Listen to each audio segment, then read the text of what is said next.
Ils étaient 8 sur le banc des accusés en première instance. Ils ne sont cette fois-ci plus que 4. 4 hommes condamnés en 2024 pour complicité d'assassinat et association de malfaiteurs et qui ont fait appel de cette décision, espérant un verdict cette fois-ci plus clément. Parmi eux, 2 hommes, les amis d'Abdullah Hanzaroff, le meurtrier de Samuel Paty, qui avait été reconnu en première instance d'avoir aidé Abdullah Hanzaroff à se procurer une arme, mais aussi de l'avoir aidé à se mouvoir jusqu'à l'école où enseignait Samuel Paty. Et pour cela, ils avaient été copés de 16 ans de réclusion criminelle.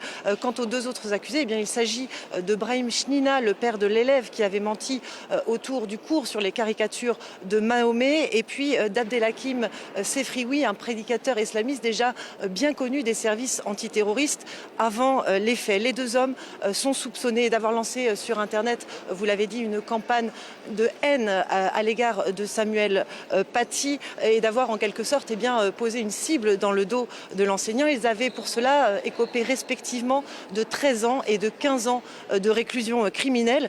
Tout l'enjeu de ce procès tient à cette association de malfaiteurs terroristes et de savoir si cette fatwa numérique entre bien dans le cadre de la loi de cette association de malfaiteurs terroristes, une qualification désignée comme fourre-tout par les avocats de la défense qui, dès ce matin, ont commencé leur plaidoirie devant les caméras des journalistes installés ici devant la salle, expliquant que Samuel Paty faisait œuvre de discrimination à l'égard de ses élèves musulmans. Le débat risque donc d'être très tendu au cours de ce procès, très vif. Les accusés risquent, quant à eux, 30 ans de réclusion criminelle. Un mot de leur ligne de défense, Marie ?